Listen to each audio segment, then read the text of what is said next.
Federal Drive is presented by GEHA, Government Employees Health Association, proudly providing health and dental benefits to federal employees and their families. Visit GEHA.com. From emergency alerts to disaster communications, the systems that keep the public informed depend on secure communications networks. Here to explain how the FCC is approaching cybersecurity through the lens of public safety and why preparedness matters as much as regulation is the Chief of the Public Safety and Homeland Security Bureau at the Federal Communications Commission, Zenji Nakazawa. Mr. Nakazawa, thank you so much for joining me today. Thank you so much for having me. I'm really glad to be here.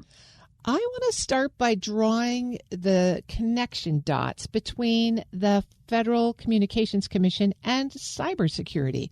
How would you describe the FCC's role here?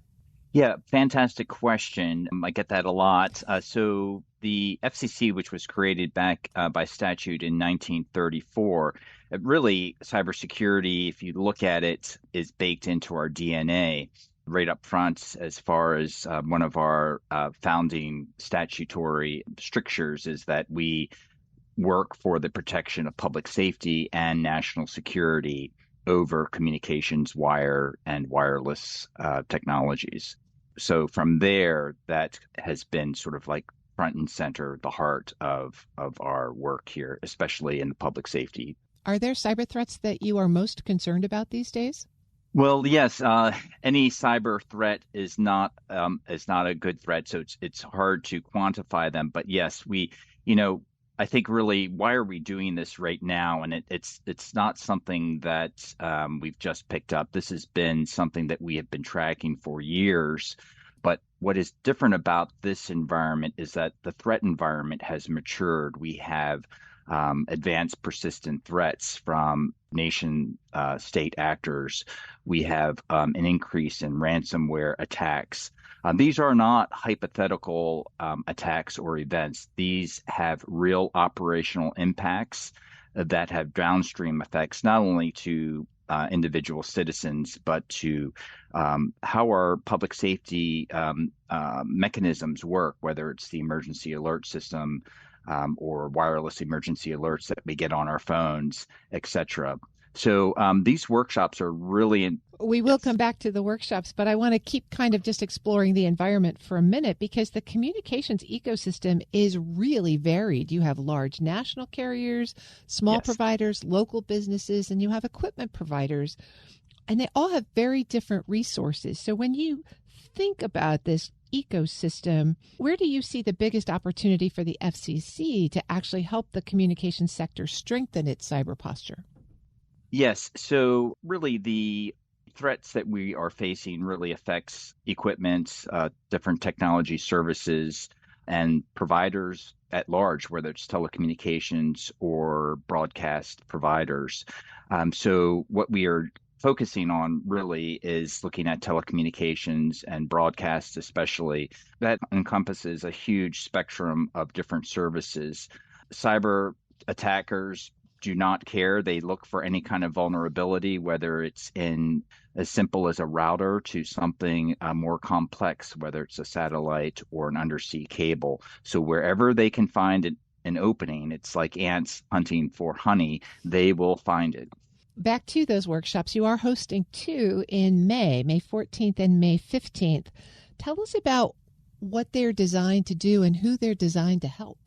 Yeah, so I'm really excited about these two workshops because on 2 consecutive days, we will be bringing together panels of experts from government and industry to discuss cyber attacks. And really what we're looking at is that we realize that the threats that we're facing are no longer theoretical, that it's operational.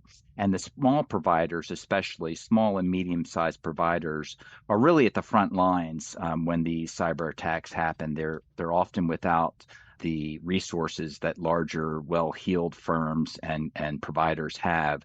So what this is about essentially is closing that gap very quickly by bringing together the best and the brightest in the same room and sharing that information, sharing awareness of these threats and best practices.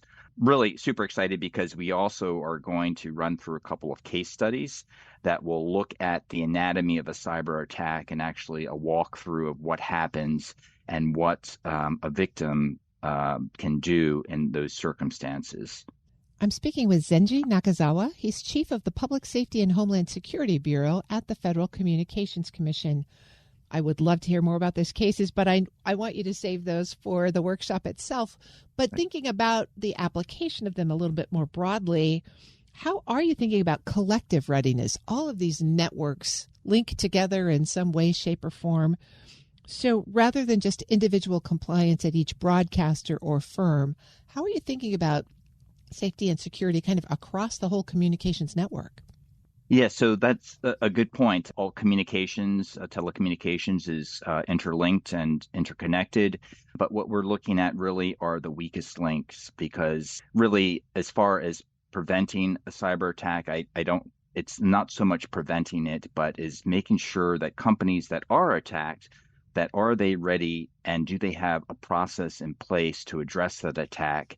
And also to contain it and to resume continuity of operations, which is very important. So it really, when we're looking at this issue, we look at it broadly, and we realize that, for example, ransomware attacks, the likelihood of a business experience a ransomware attack is like 1 in 2, according to statistics. And looking at that and the damage that ransomware attacks can cause to businesses, especially small businesses, we want to focus on small and medium-sized businesses of what they can do to protect themselves, and the importance of having a cyber resiliency program in place, that they actually are prepared when that situation does happen. You talked about these workshops providing best practices and case studies. Turning best practices knowledge into operational readiness is actually the hard part. So what are you hoping that participants in the workshop will be able to do afterwards that they can't do before? Yes. So hopefully the intention of these workshops is to not only share the information, but to give them practical tools that they can implement. In some cases, it may seem like basic information, but even basic information is crucial, and it can be detrimental if it's not followed, from basic cyber hygiene to knowledge about social engineering tactics that opponents may be using. So all of this is trying to give them tools, and every business or every kind of organization is different and may have different needs, so they can tailor it to their specific needs. But having this information and awareness of what are the resources that are available to me, who do I contact, how was this handled in a real case in a real case study. I think all of those things are very important. One thing I do want to leave with folks is that one of the important things is that we're pushing is really basic concrete actions like multi-factor authentication. I think of it as, you have access to your building, but you have to do a key card. A guard is at the door.